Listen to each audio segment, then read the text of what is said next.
Gloire à Dieu. On continue encore notre étude sur le royaume de Dieu. En fin de compte, je ne veux pas vous décevoir, mais à longueur d'année, puis pas, mettons, ça fait 20 ans qu'on prêche. En réalité, toutes les prêches parlent du royaume de Dieu. Des fois, on part un sujet, on l'appelle le royaume de Dieu, mais en réalité, tous les sujets ont rapport au royaume si c'est des choses bibliques qui sont prêchées. Parce que tout ce qu'il y a dans la Bible, c'est des choses qui proviennent de Dieu, puis Dieu, mais il est dans son royaume, c'est le royaume de Dieu. Fait que tout ce qui est descendu de là comme révélation, comme message, ça vient de Dieu, c'est pour le royaume de Dieu. Fait que j'aurais pas besoin de dire à chaque fois que c'est dans l'étude du royaume de Dieu, malgré que moi j'en ai fait un titre pour une série. Et on continue à regarder différents aspects dans le royaume. Là, aujourd'hui, on commence quelques messages sur un sujet qui est aussi important que tous les autres. Ça a le rapport avec Jésus. Le titre des quelques messages qu'on va avoir dans cette idée-là, c'est « Les combats spirituels du royaume de Dieu ». Parce que veut pas, qu'on le sache pas, même si ça ne paraît pas visuellement parce qu'on vit dans un pays qui est quand même paisible, il n'y a pas de guerre ici, on est en guerre quand même. Mais c'est une guerre qui est dans le monde invisible. On ne s'en rend pas compte à tous les jours. On peut même se prélasser sur le bord de la plage, écouter la TV bien étendu, puis faire des siestes partout, puis bien se laisser aller, sans réaliser qu'on est en guerre en même temps, puis qu'on est peut-être en train de se faire avoir. C'est ça qu'il faut réaliser, qu'il y a une guerre spirituelle. Aujourd'hui, on va faire un survol un peu du départ de la guerre spirituelle du monde invisible. Comment que ça a commencé, cette guerre-là? À cause de quoi qu'il y a une guerre dans le monde spirituel? C'est quoi qui s'est passé dans le monde invisible qu'on ne voit pas avec nos yeux? Parce que c'est pas quelque chose que j'étais pas là, vous étiez pas là dans ce temps-là, puis vous n'avez pas vu et entendu tout ce qui s'est passé sur Terre et dans le monde invisible. Puis ça fait qu'on peut s'inventer des idées, mais pour comprendre ce qui s'est passé, il faut aller consulter le livre des révélations. La Bible. C'est là-dedans que sont les révélations de Dieu. Toutes les choses cachées à l'homme, puis même les réponses que l'homme a besoin d'entendre, c'est tout écrit dans l'Ancien puis dans le Nouveau Testament. Il s'agit juste d'aller fouiller, parce que Dieu il a révélé les grandes lignes, tout ce qu'on avait besoin d'apprendre sur ce qui s'est passé dans le monde invisible, ce qui s'est passé sur Terre, puis les impacts que ça a eu dans la vie, dans l'histoire du monde, depuis Adam et Ève jusqu'à la fin quand Jésus va revenir. Il y a une guerre qui a été déclenchée là-dedans, puis des fois, on ne s'en rappelle plus qu'il y a une guerre. Des fois, on ne se rappelle plus qu'on a un ennemi commun. Puis que cet ennemi-là, il travaille, lui, il ne nous oublie pas. Il travaille continuellement à essayer de détruire les chrétiens. Puis si les chrétiens s'endorment face à cela, mais on est malmenés, on est barouettés, on est enfargés, tout nous arrive, on se demande pourquoi. Parce que ça ne se voit pas avec nos yeux. C'est une guerre qui est dans le monde invisible. Aujourd'hui, on va commencer un peu à la genèse de ce problème-là. Pour comprendre ça, il faut comprendre un peu ce que Dieu avait mis en place au début. Initialement, là, au début de la création, quand Dieu a fait l'homme puis la femme, je parle d'Adam et Ève, bien, ils ont reçu l'autorité dans ce monde visible, sur cette terre. Ça leur a été donné à eux d'avoir une autorité, un pouvoir qui leur permettrait de contrôler les choses de la terre. C'est Adam qui l'avait reçu, cette autorité-là, puis Ève était à son appui, son aide, pour aller, comme ça le dit dans la Genèse au chapitre 1, verset 8, « Dieu les bénit et Dieu leur dit, « Soyez féconds ». Ça veut dire, faites-en des enfants. Dieu, il est pour ça qu'on n'empêche pas la famille. Multipliez, remplissez la terre et l'assujettissez et dominez sur les poissons de la mer, sur les oiseaux du ciel et sur tous les animaux qui se meuvent sur terre. Fait que Dieu avait donné à l'homme le contrôle des choses matérielles, des choses de cette terre. Bon, il pouvait cultiver, il pouvait planter, bâtir, il pouvait se multiplier, qu'il y ait bien des enfants. C'est ce qui est arrivé. Les hommes sont partis à se multiplier, puis le contrôle physique, dans le monde physique, dans le monde visible, est à donner à l'homme. Ça, c'est une base qu'il faut savoir, que l'autorité dans le monde physique est à donner par Dieu aux hommes. Mais ça ne s'arrête pas là. Ce qu'il faut savoir aussi, c'est que les hommes ont été placés sous l'autorité des anges de Dieu qui devaient exercer un ministère pour Dieu envers les humains. Les anges étaient placés là dans le monde invisible avant la création du monde visible, puis ils étaient là pour nous soutenir, nous aider, nous donner des directions, nous protéger, puis aussi de donner des jugements de Dieu. Je n'ai pas sorti tous les versets qui parlent de ce sujet-là. Le but, c'était pas faire une étude sur les anges puis leur ministère, mais il faut comprendre que Dieu les avait placés là au-dessus des humains. Ils sont beaucoup plus puissants que les humains. Tu le vois dans la Bible, dans l'Ancien Testament, un seul ange avait tué dans une nuit une armée de 185 000 hommes dans une nuit. Là. Fait que si les anges de Dieu, un ange, tu ne peux pas le tuer, puis il y a le pouvoir de tuer. Les anges peuvent frapper la matière, peuvent frapper la chair humaine, en autant que Dieu le permet, bien entendu, que Dieu lui donne la possibilité. Parce que c'est quand même Dieu qui a l'autorité au-dessus des anges. Mais les anges sont en autorité au-dessus des humains. Alors, regardez bien dans Hébreux chapitre 2, versets 6 et 7, ça nous parle de cela. Or, quelqu'un a rendu quelque part ce témoignage. Qu'est-ce que l'homme pour que tu te souviennes de lui? Ça, c'est nous. Ou le Fils de l'homme pour que tu prennes soin de lui? Ça, c'est Jésus. Ça dit, tu l'as baissé pour un peu de temps au-dessous des anges, puis par la suite, tu l'as couronné de gloire et d'honneur.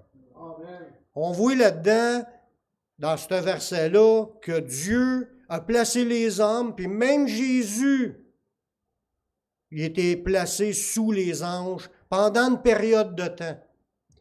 Il était un simple homme, comme tous les autres hommes, puis l'autorité qui était donnée, il y en a d'autres versets qui parlent de cela, mais comme je l'ai dit, je ne voulais pas toutes les mettre, ce n'était pas le but principal du message, mais c'est juste pour nous donner une idée. Les humains ont reçu l'autorité des choses matérielles, puis les anges avaient l'autorité et un pouvoir au-dessus des humains pour gérer les choses des humains, pour les aider, puis aussi établir des jugements, comme qu'on le voit dans les Actes. Il y a un ange du Seigneur qui a frappé Hérode, puis il est tombé mort, rongé par les vers. Les anges exerçaient des jugements de Dieu. C'est comme, tu vois David, quand il a été excité par le diable à faire un dénombrement, mais il a eu, vu qu'il l'a fait, puis Dieu il voulait pas qu'il en fasse des dénombrements de son armée, mais il a attiré le jugement de Dieu, puis il y a un ange du Seigneur qui a commencé à frapper le peuple juif. Mais pour dire, c'est les anges qui étaient là pour exercer, puis aussi ils étaient envoyés pour envoyer des messages, puis tout ça, fait qu'ils ont un rôle au-dessus, comme une autorité au-dessus des humains. Dieu il avait placé Adam et Ève, si on va regarder des versets qui vont nous donner des explications à ce niveau-là. Dieu avait, vu que les anges étaient au-dessus, Dieu avait placé Adam et Ève sous les soins et la protection particulièrement d'un chérubin protecteur. On voit ça, c'est écrit dans la Bible, dans Ézéchiel au chapitre 28, à partir du verset 14. On voit là-dedans que le chérubin, il détenait une position très élevée qui était donnée par Dieu, ce chérubin-là. Parce qu'on le sait, comme j'ai dit tantôt, je ne fais pas une étude de ces anges, mais il y en a différentes sortes d'anges, qui ont des rôles différents. comme des chérubins, des séraphins, des archanges, puis des anges. Sans compter les autres qui ont comme des formes animales. Des anges, il y en a des esprits dans le monde invisible, Dieu en a fait de toutes les sortes, puis ils ont toutes des tâches différentes. Mais là, on parle particulièrement dans le prochain verset d'un chérubin. Puis regardez bien comment Dieu dit ça dans Ézéchiel 28 au verset 13. Tu étais en Éden, le jardin de Dieu. Ce chérubin-là, il était dans le paradis terrestre où ce qui était Adam et Ève. Il était placé là par Dieu, puis il avait une tâche à faire, il avait une fonction à faire dans ce royaume, dans ce territoire-là qui était le jardin de Dieu, le jardin d'Éden. C'est ce qui est écrit, le jardin de Dieu. Il dit, Dieu dit, puis lui, les humains ne le voyaient peut-être pas, là, mais il était là pareil, dans le monde invisible, puis il était couvert de toute espèce de pierres précieuses, de sardoine, de topaze, de diamants, de chrysolite, d'onyx, de jaspe, de saphir, d'escarbouche, boucle, d'émeraude et d'or. On voit là-dedans qu'il est environné d'une grande richesse. On ne sait pas ce qui se passe dans le monde invisible, on ne l'a pas vu. Mais Dieu nous en donne des révélations dans ce passage-là. Tes tambourins et tes flûtes étaient à ton service, préparés pour le jour où tu fus créé. On voit que Dieu a créé les anges à un moment donné. Ce n'est pas des êtres éternels, c'est des êtres qui ont eu un début de vie. Ils ont été créés. Mais il a été créé, ce chérubin particulièrement, lui, là, créé pour s'occuper du jardin d'Éden, où ce que Dieu était pour mettre Adam et Ève. Puis ça nous dit que dans le monde invisible, ce chérubin-là se servait d'instruments de musique pour glorifier le Seigneur. On va voir tantôt, dans d'autres versets, là, comment est-ce que les chérubins ils ont un rôle pour célébrer la gloire de Dieu. Puis c'est expliqué dans l'Ancien Testament. Ça dit que ces tambourins étaient à son service, là, des flûtes, puis tout ça, des instruments de musique. On voit là-dedans que Dieu n'a rien contre les drums, puis les instruments à vent. Puis dans l'Apocalypse, tu vois qu'il parle de harpe, c'est des instruments à cordes. Fait que dans le monde invisible, il y a tous les types d'instruments. Au verset 14, « Tu étais un chérubin protecteur aux ailes déployées. » Un chérubin qui était là pour assurer la protection. C'est un chérubin qui était puissant, parce qu'on va voir que les chérubins, ils étaient bien proches de Dieu. Puis, il était un chérubin protecteur. Lui, ce chérubin-là, était toujours prêt à aider, toujours prêt à entourer, toujours prêt à faire attention. C'est pour ça qu'il avait les ailes déployées, prêt à partir pour aller faire ce qu'il avait à faire. C'est ça que ça symbolise. C'est quelqu'un qui est empressé à vouloir faire les choses de Dieu, à servir Dieu. Il aimait Dieu au départ, ce chérubin-là. Puis Dieu l'avait placé là. Dieu l'aimait. Dieu l'avait créé parfait. On va le voir, il était créé parfait en beauté. Puis il avait une super bénédiction de s'occuper de la tâche qu'il avait à faire. Il dit, je t'avais placé et tu étais sur la sainte montagne de Dieu. C'est que ce chérubin-là, il était dans la présence de la gloire de Dieu. Ce chérubin-là, il siégeait puis il marchait dans les cieux, dans un poste d'autorité. Il était un chérubin choisi, particulièrement béni, puis il était là. Il était créé pour ça, pour être là dans la présence de Dieu. Puis, il était placé aussi pour s'occuper d'Adam et Ève en Éden. Puis, il marchait au milieu des pierres étincelantes. Ce personnage-là, là, quand on parle de ce chérubin-là, pour ceux qui ne savent pas, là, puis je vais vous lire des passages tantôt dans d'autres versets, on parle de Satan. On parle du diable, sa position avant qu'il tombe.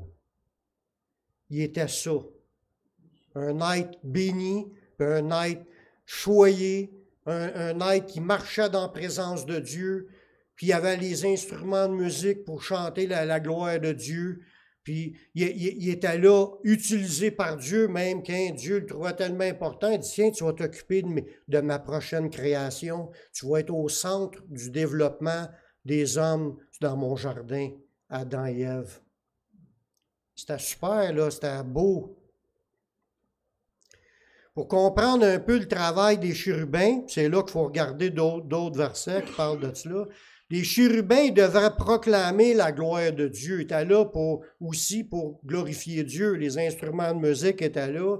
C'était pas pour se glorifier eux-mêmes, là. C'était pas pour se vanter puis de se trouver beau. L'idée, c'était pour amener la gloire à Dieu. C'est la même chose, les musiciens à l'Église. On n'est pas là pour chanter pour se penser bon, puis de montrer aux autres qu'on est bon, puis se péter à la bretelle. On est là pour chanter des chants parce qu'on les chante au Seigneur. Ça amène la gloire à Dieu. Il y en a qui se perdent avec leurs instruments de musique, là. Ils sont emportés, puis ils cherchent la gloire, puis la reconnaissance, puis la richesse, puis c'est ça le but. Nous autres, c'est pour la gloire de Dieu. Mais Dieu l'avait créé pour sa gloire à lui. On va voir dans les prochains versets qui ont un rapport direct avec la présence de la gloire de Dieu. Le Seigneur, dans l'Ancienne Alliance, dans l'Ancien Testament, quand il a fait construire l'Arche de l'Alliance, là, il avait donné une image de la position des chérubins devant lui avec l'Arche de l'Alliance. Vous savez, quand Moïse, ils ont sorti d'Égypte, après ça, ils étaient dans le désert, puis là, ils ont construit un tabernacle, une tente, une habitation. Le mot tabernacle, ça veut dire habitation. Une habitation pour Dieu, puis à l'intérieur de ça, c'était séparé en deux. Les sacrificateurs pouvaient rentrer dedans dans la première partie qui était le lieu saint. Puis après ça, il y avait un voile, puis il y avait une deuxième partie, il y avait le lieu très saint. Puis là, Dieu les avait fait construire un arche, qui est une boîte, à peu près 2 pieds par 4 pieds. C'était tout en bois d'acacia, puis c'était tout recouvert d'or. À l'intérieur de ça, il y avait les témoignages, mais il n'y avait pas encore rien au début, là, mais ils ont ajouté quelques items là-dedans, mais ce n'est pas tout le monde qui pouvait voir cela, ni encore moins d'y toucher. Il y avait juste les Lévites qui avaient le droit de transporter l'équipement, mais il y avait juste le souverain sacrificateur qui rentrait une fois par année pour aller offrir un sacrifice dans ce parti-là, puis il jetait du sang pour purifier le peuple en entier. Puis il y avait aussi ceux qui s'occupaient à allumer le chandelier d'or, puis tous les autres s'occupaient de démonter, de transporter, puis de remonter, parce que le peuple juif changeait de place dans le désert pendant les 40 ans. Ils sont servis de ça jusqu'à temps que Salomon il a construit un temple. Puis dans le temple, c'était les mêmes accessoires qui étaient placés aux mêmes endroits dans le lieu très saint. Mais quand il a fait construire l'arche, il était transporté à dos d'homme parce qu'il y avait c'était prévu qu'il y ait des grands bâtons. Il y avait une plaque sur le dessus, le couvert, ça s'appelait le propitiatoire. Puis ça le dit, les dimensions, c'est à peu près 2 pieds par 4 pieds. C'était tout recouvert d'or. Puis par-dessus les propitiatoires, ils ont fait 2 chérubins. On parle de chérubins, là. Ils avaient fait 2 chérubins, puis qui regardaient il était un à chaque extrémité de 2 pieds par 4 pieds, un à chaque extrémité, puis les chérubins avaient la face vers le propitiatoire, parce qu'ils ne regardaient pas en l'air, ils regardaient en bas, puis ils avaient leurs ailes, puis ils se rejoignaient les deux, un chaque bout. On voit ça dans Exode 25, le verset 20. Ça dit que les chérubins, ça c'est comme 2 petites statues qu'il a fait faire, recouverts d'or, ils étendront les ailes par-dessus le propitiatoire, couvrant de leurs ailes le propitiatoire et faisant face l'un l'autre, les chérubins auront la face tournée vers le propitiatoire. C'est que les chérubins, ils avaient comme la tête penchée vers le bas. Mais ça avait une image que Dieu voulait nous donner de l'importance de ces chérubins-là. Ça, c'était comme une image pour nous représenter quelque chose dans le monde invisible. Du travail des chérubins dans le monde invisible. On voit ça dans Exode au chapitre 25, au verset 22. Par cette représentation-là, le Seigneur nous a révélé leur rôle. Dieu apparaissait au sacrificateur, il apparaissait entre les chérubins. Dans Exode 25, 22, il dit, c'est là que je me rencontrerai avec toi, en parlant de Moïse, du haut du propitiatoire, la plaque qui était là, au-dessus, entre les deux chérubins, placés sur l'arche du témoignage, l'arche est en dessous, l'arche de l'Alliance, je donnerai tous mes ordres pour les enfants d'Israël. Mais Dieu apparaissait au milieu des deux chérubins. Ça donne une image du monde invisible où ce que les chérubins sont là pour rendre la gloire à Dieu, puis c'est là que la gloire de Dieu est au milieu des louanges des chérubins. Tu vois que les séraphins dans Isaïe, c'était un peu la même idée. Eux autres, ils disaient « Saint, Saint, Saint est l'Éternel Dieu, la terre est remplie de sa gloire ». Ils chantaient ça sans arrêt, ils disaient ça, pour célébrer la gloire de Dieu. Puis l'apparition du pan de sa robe dans le temple est apparue suite à cette vision-là de voir les séraphins. Ils étaient appelés des séraphins. Ça pouvait être les mêmes, mais ça pouvait être d'autres créatures. Mais l'idée, c'est qu'ils servaient à la gloire de Dieu, puis ces puissants êtres-là, quand Dieu apparaissait, l'idée du symbole, il les a faites, il y avait la face contre terre. Fait que ces séraphins, ces chérubins-là se mettaient à face contre terre dans la présence de Dieu. Ça démontrait leur soumission puis pour élever le Seigneur. Voyez-vous? C'est ça qui est un peu l'image.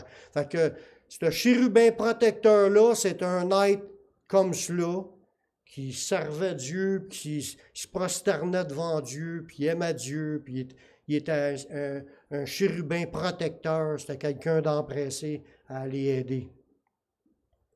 La Bible dit que le chérubin protecteur est tombé dans le péché. C'est là que ça a mal tourné.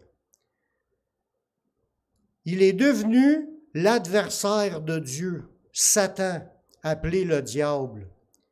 Là, on voit là-dedans sa chute dans les prochains versets. Tout à l'heure, j'ai lu dans Ézéchiel 28, le verset 13 et 14. Là, on va lire à partir du verset 15. Ça disait que Satan, il était intègre dans tes voies. Il était intègre. Il était au service de Dieu, puis il aimait Dieu, puis il servait Dieu. Il faisait ce qu'il avait à faire avec soumission. Depuis le jour où ce qui a été créé, jusqu'à celui où ce que l'iniquité a été trouvée chez toi, en parlant de lui, Satan. Ça donne quand même une super image de voir Satan, il n'a pas toujours été comme qui est là.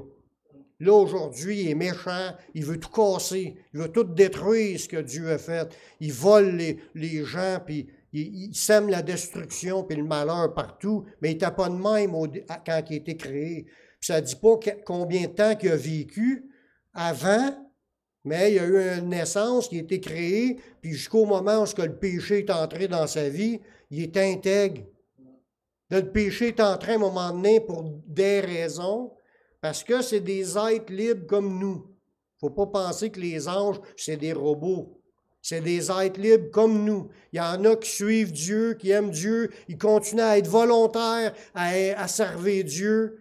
Puis il y en a d'autres qui ils ont suivi le diable dans sa rébellion. On continue avec cette idée-là au verset 16. On parle de son iniquité. Il dit, par la grandeur de ton commerce, parce que là, son commerce, en voulant dire ses tâches, son ouvrage qu'il avait à faire, il était favorisé, il allait dans la présence de Dieu, il marchait sur la montagne sainte, il siégeait là, puis il était au milieu de l'or, de toutes les sortes de pierres précieuses, puis il était dans une gloire quand même pour ces créatures-là, que nous, peut-être qu'on ne sera pas mieux. Moi, je pense qu'on sera pareil à lui, qu'on finira par s'élever, s'enorgueillir de ce qu'on a.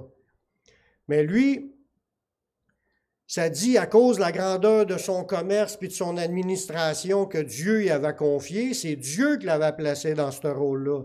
Il dit, tu as été rempli de violence, tu as péché, puis là il dit, je te précipite de la montagne de Dieu et je te fais disparaître, chérubin protecteur, du milieu des pierres étincelantes.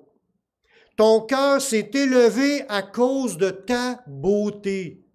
C'est ça, je disais tantôt, il était beau, il était admiré, peut-être qu'il était brillant, là, puis il était choyé parce qu'il avait un super poste, puis les autres anges, quand ils le voyaient, il devait être, je sais pas, moi, il devait avoir de quoi, comme nous, on voit quelqu'un, d'habitude, les humains, on voit quelqu'un qui est élevé en dignité, on reconnaît, on honore le roi, c'est comme la Bible dit.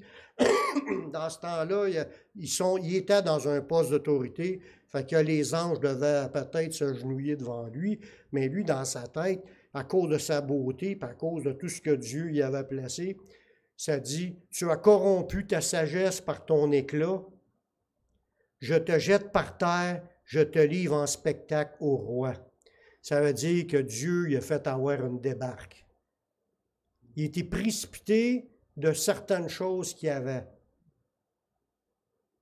À cause qu'il était déjà dans le péché, il a reçu un jugement du Seigneur, puis là, il n'était pas content de son jugement.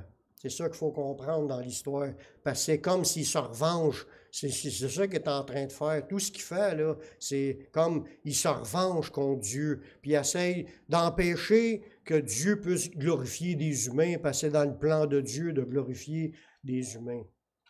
Pas tous, mais certains. Pour ce qui est d'Adam et Ève, parce que là, on revient à l'histoire, là, on vient de comprendre un peu sa position à Satan puis sa chute.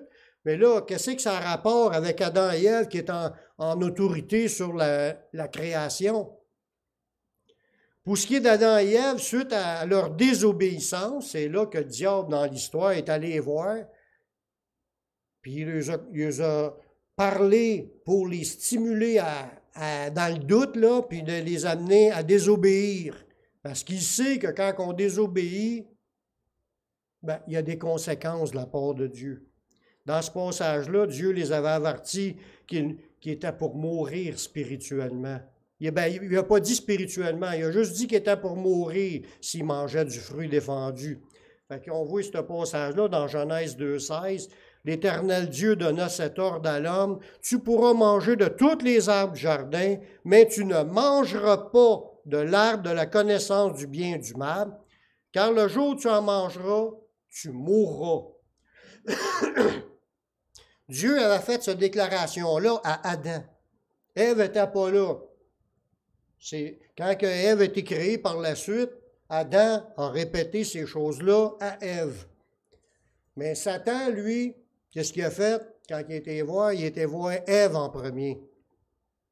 Elle n'était pas, elle se fiait, elle savait les choses de Dieu selon ce que son mari lui avait dit. Fait que quand le diable est venu, puis mis ça à l'envers, ben voyons donc, vous ne mourrez pas, mais Dieu sait que le jour où vous allez en manger, vous allez être comme des dieux, vous allez être capable vous-même de discerner ce qui est bien et ce qui est mal.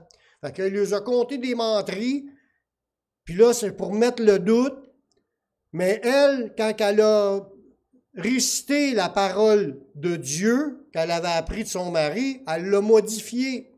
Elle n'a pas pris la parole telle que la parole avait été donnée. Elle a dit, Dieu nous a dit, vous n'en mangerez pas, puis vous y toucherez pas. Elle en a rajouté. Moi, pour moi, c'est là qu'on voit le commencement d'une religion. Quand tu ne suis plus ce qui est écrit, tu commences à en ajouter ou à en enlever, ça devient des religions. Mais elle aura dû tenir ferme sur l'idée, Dieu a dit, tu n'en mangeras pas, parce que le jour où tu vas en manger, tu vas mourir. Fait que, tu vois, le combat spirituel, il est là. C'est là que le commencement de la guerre. La guerre a commencé par Satan qui s'est rebellé et qui est tombé dans le péché. Mais sur la terre, la guerre spirituelle, c'est le combat entre obéir à Dieu ou au diable qui compte des mensonges. C'est là le combat spirituel. Souvent, on pense qu'il faut absolument juste chasser des démons dans l'air. Ça commence bien avant ça. Ça commence dans qu'est-ce qu'on se parle, qu'est-ce qu'on dit, qu'est-ce qu'on pense. C'est là le combat qui commence. Un combat spirituel, c'est demeurer dans la vérité, puis les efforts, puis les combats pour demeurer dans la vérité. Pour pas rentrer dans le mensonge, puis après ça, c'est les doutes, puis après ça, on marche tout croche dans notre vie. On désobéit à Dieu, puis tout ça. Le combat spirituel, c'est de demeurer dans la vérité, puis Adam et Ève, ils n'ont pas demeuré dans la vérité. Ils ont tombé dans un mensonge qui les a emmenés dans la désobéissance, puis ça a eu de graves conséquences, pas juste pour Adam et Ève, pour l'ensemble de l'humanité. Depuis ce temps-là, cette journée-là qu'elle a mangé, elle, la première, elle n'est pas tombée à terre. Elle n'est pas tombée à terre quand elle a mangé. Fait que sûrement qu'Adam a dit donc, Dieu, ce qu'il a dit, c'est pas vrai. Il a dit, la journée qu'on va en manger, on va mourir. Elle n'est pas tombée à terre. Il a mangé lui avec. Qu'est-ce que ça a fait? Ils sont réellement morts. Mais Dieu ne parlait pas de la mort physique, il parlait de la mort spirituelle. À partir du moment qu'ils ont désobéi, ils ont été déconnectés d'avec Dieu. Dieu n'était plus avec eux, n'était plus en eux. La connexion qui lui donnait d'être vivant spirituellement était brisée. La journée, ce qu'ils ont mangé, sont morts. Mort, ça veut dire séparé. C'est ça que ça veut dire, mort. Si je suis mort physiquement, c'est parce que je suis séparé de mon corps, je suis sorti, ton âme débarque, tu s'en vas ailleurs, mais ton corps tombe à terre. Mais séparé spirituellement, c'est que tu es en communion avec Dieu à cause d'un péché, tu meurs spirituellement. Tu es déconnecté, tu es séparé d'avec Dieu. Dieu est là, puis toi, tu es là. Il peut encore te parler, mais tu n'es plus en contact, en communion avec lui. C'est pour ça que Jésus demande à ses disciples de demeurer en lui, puis que ses paroles demeurent en vous. C'est là qu'il y a une connexion. C'est à la minute qu'on marche dans le péché, puis on ne va pas, aujourd'hui, on a la grâce d'avoir le sang de Jésus, puis de le confesser, puis d'être purifié, puis d'être restauré. Sinon, on serait tous encore déconnectés à partir du premier péché qu'on aura fait, après notre conversion. Mais on a la grâce de pouvoir se repentir à tous les jours, puis d'être toujours comme reconnecté, demeurer connecté. Comme David l'avait dit, ne me retire pas ton Esprit Saint. Il savait qu'il avait péché. Il voulait encore demeurer dans la présence de Dieu. C'est ça qui est l'idée du combat aujourd'hui pour les gens.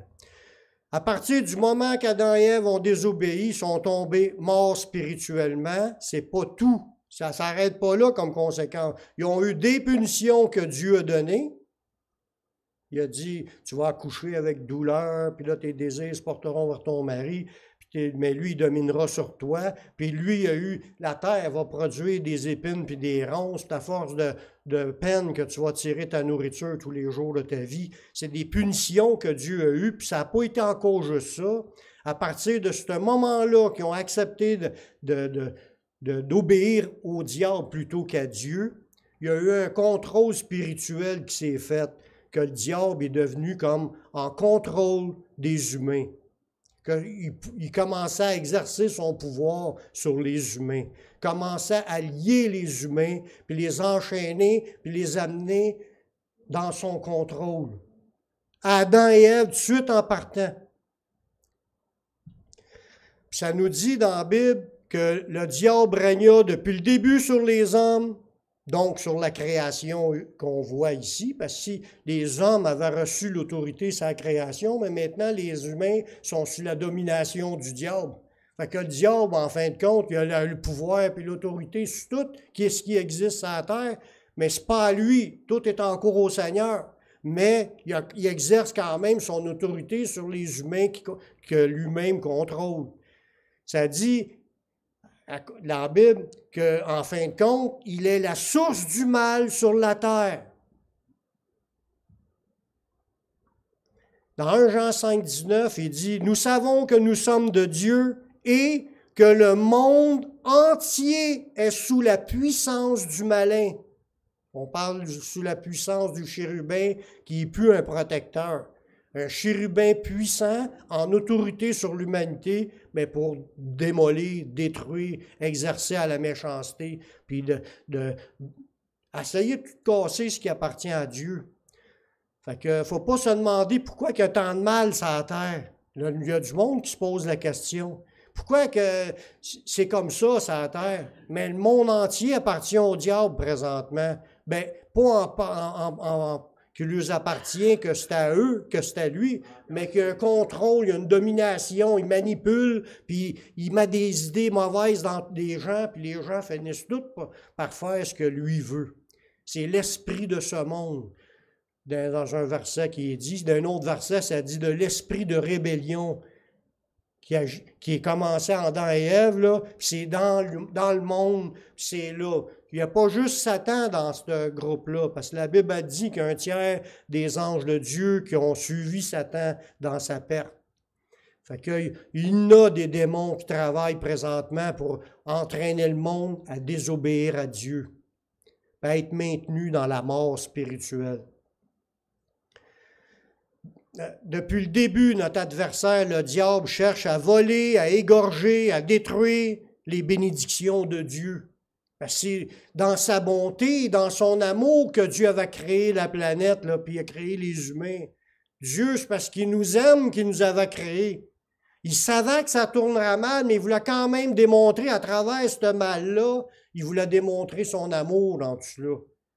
La preuve, il n'y a pas de plus grand amour que ce que Jésus a fait, qui est Dieu, qui a donné sa vie pour nous sauver. Il a montré son amour, puis il nous a averti d'avance que c'était pour arriver. C'est ça qui est le... Dans Jean 10, ça nous dit, le voleur, en parlant du diable, il vole les promesses de Dieu, il vole toutes les bénédictions de Dieu. Il vient que pour dérober, égorger et détruire. Jésus il est venu afin que ses brebis aient la vie, puis qu'elles soient dans l'abondance. On voit là-dedans que Dieu il a voulu il a permis que le diable fasse son ravage, mais il a voulu démontrer son amour à ses créatures en envoyant son Fils, puis il est venu faire ce qu'il est venu faire. C'est la continuité du combat spirituel, la guerre spirituelle. Elle est là depuis ce début-là d'Adam et Ève, puis à travers tous les siècles, on est 6000 ans plus tard, là, puis qu'est-ce qu'on voit sur la terre, là? C'est encore le résultat et la suite du contrôle du diable sur l'humanité. Il y a juste quelques personnes qui réussissent à se dégager de ce contrôle-là. C'est ceux qui vont à Jésus. C'est que là que tu changes de camp. Parce que la Bible a dit que quand tu te convertis, tu passes des ténèbres à la lumière, de la puissance de Satan à Dieu. C'est là que tu reçois le pardon des péchés, quand tu vas à Jésus. À part de ça, si tu ne le fais pas, puis si tu ne le demeures pas en Jésus par la suite, tu es encore dans le poignet des choses du monde. Tu es encore pogné dans les griffes du diable, puis tu es séparé d'avec Dieu. Le salut, il est juste en Jésus. Satan détenait réellement, je le comprenais bien ce bout-là, il détenait réellement la domination sur le monde et sur les humains lorsqu'il a tenté Jésus. C'est Satan qui a été tenté Jésus dans le désert, là, quand il a commencé son ministère, c'est le chérubin protecteur déchu qui est venu tenter. Celui-là qui était là, bien bon, bien fin, mais il a essayé de faire tomber dans le péché, dans la désobéissance, le Fils de Dieu. Mais Satan, dans sa position qui était là, il était en pleine autorité et en contrôle de tout ce qu'il possédait. Quand il est venu tenter Jésus, regardez bien qu'est-ce qui est écrit dans Luc 4 au verset 5. Le diable, l'ayant élevé, là, il est en train d'élever Jésus puis lui montrer en un instant tous les royaumes de la terre. En un instant, là, il a fait donner une vision à Jésus pour lui montrer tous les royaumes de la terre. Il lui dit, je te donnerai toute cette puissance, puis la gloire de ces royaumes, car elle m'a été donnée. Par qui? Par le péché d'Adam. pas ça en premier par Dieu. Son autorité était sur Adam et Ève avant. Il était là, il est encore dans la même place après qu'il ait chuté. Fait qu'il y avait une autorité encore au-dessus des humains, mais il a usé de ce qu'il y avait pour séduire et tromper, puis là, il a emmené, là, après ça, il a pris l'autorité sur l'humanité. Mais il avait déjà sa place par Dieu, placée au-dessus des humains avant. Fait que ça y avait été donné d'être au-dessus des humains, puis là, en plus, il a pris le contrôle, fait que là, il avait tout le contrôle sur toutes les nations et toute leur gloire. Imaginez, tout appartenait au diable quand il s'est présenté devant Jésus pour dire, il dit, je la donne à qui que je veux. C'est Satan qui parle. La gloire de ce monde, il la donne à qui que Satan veut. Si donc tu te prosternes devant moi, elle sera toute à toi. C'est là, c'est encore là le combat spirituel. C'est un combat spirituel. On parle, le sujet, c'est la guerre spirituelle, puis les combats spirituels. Là, on vient d'en entendre plusieurs combats. Là. Le combat de Satan contre Dieu. Après ça, c'est le faire tomber les humains dans le péché. C'est un combat spirituel de demeurer dans l'obéissance ou de tomber vaincus par le diable. Puis l'humanité en entier est dominée. Là, Jésus est encore en combat spirituel contre le diable. Bien là, je ne détaille pas tous les combats, mais c'était juste les grandes lignes qu'on regarde, faire ça du début jusqu'à la fin. Mais on va revenir sur des idées dans la semaine prochaine, si Dieu le veut. Mais quand même, ce qu'on voit là, Satan, il donne sa gloire à qui veut, ça lui a été donné. Quand Dieu dit de ne pas suivre le monde, puis de se détacher du monde, puis d'être renouvelé dans les pensées de Dieu, c'est parce qu'il veut nous mettre en garde des pièges du diable qu'il y a là-dedans. Un chrétien qui commence à avoir un feeling de dire hey, « J'aimerais ça que tout le monde m'écoute, moi », puis il veut commencer à chanter des chants du monde pour pouvoir avoir de la popularité puis des feelings glorieux, puis il sait que s'il s'en va là-dedans, mais tu risques de te perdre. Tu regardes les chanteurs dans le monde, là, Elvis, là, puis tout ça, là, ils ont chanté pour la gloire de ce monde.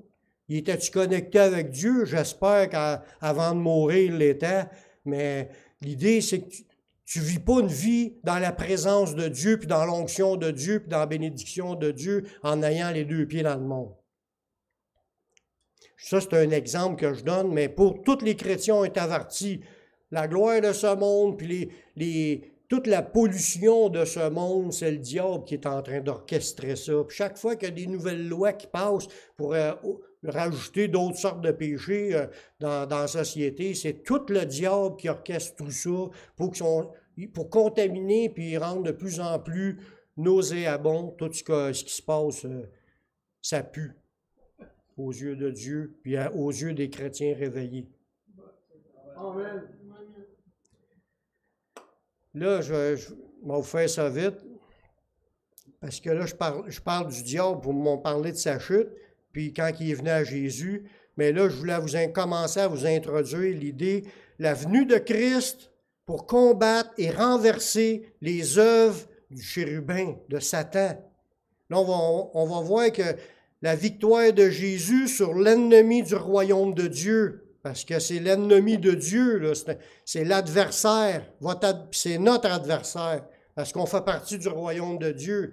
C'est un ennemi jusqu'à la fin. On ne peut pas commencer à faire des pactiser avec l'ennemi, pensant qu'il va nous laisser tranquilles, ça n'existe pas.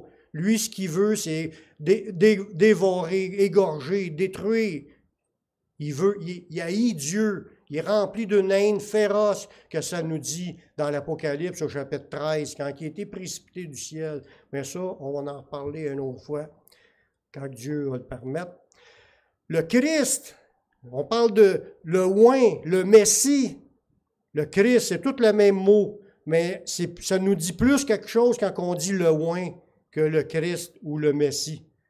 Le Messie, on se dit c'est le Sauveur, mais le oint, qui veut dire la même chose, c'est celui qui a reçu l'onction de Dieu, la puissance de Dieu pour le ministère du salut. C'est le oint. C'est le Messie, le Christ envoyé par Dieu. Il est venu pour combattre et renverser les œuvres de Satan. Pour briser ce que le diable a fait, parce que légalement, tout ce qu'il a fait, il a eu le droit de le faire. Je ne parle pas que Dieu a approuvé. Dieu a laissé faire. Parce que légalement, il fallait qu'il se passe quelque chose dans le monde invisible. C'est Dieu qui l'avait placé dans cette autorité-là, puis Dieu a établi un jour où il va y avoir des jugements. Mais là, il y a du temps encore. Mais il en reste plus gros de temps. Vous allez voir, dans les autres points, ils sont bons. Le Christ, le oint, le Messie, a été envoyé par Dieu spécialement pour détruire Satan et ses œuvres, puis d'établir un plan parfait pour la rédemption de ceux qui voudraient être sauvés.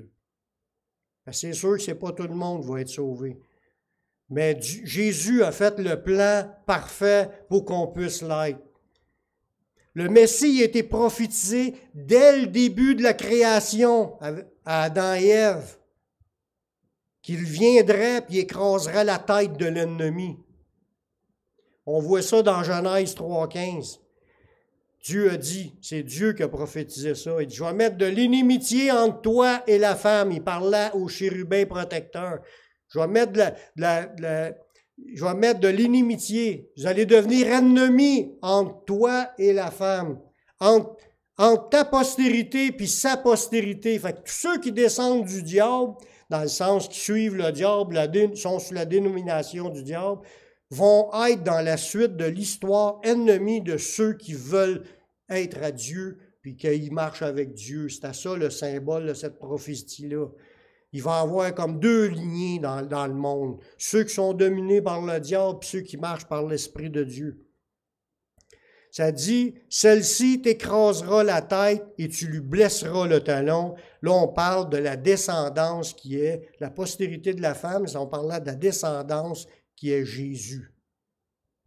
Un descendant de la femme, c'est ça qui est arrivé. Jésus est descendu de la femme et non pas de l'homme. C'est pas Joseph qui a mis Jésus au monde, c'est la femme. Il n'a même pas eu besoin de chromosomes. C'est Dieu qui a touché Marie et tombe enceinte. Ce saint enfant sera appelé Fils de Dieu. C'est Dieu qui est le Père.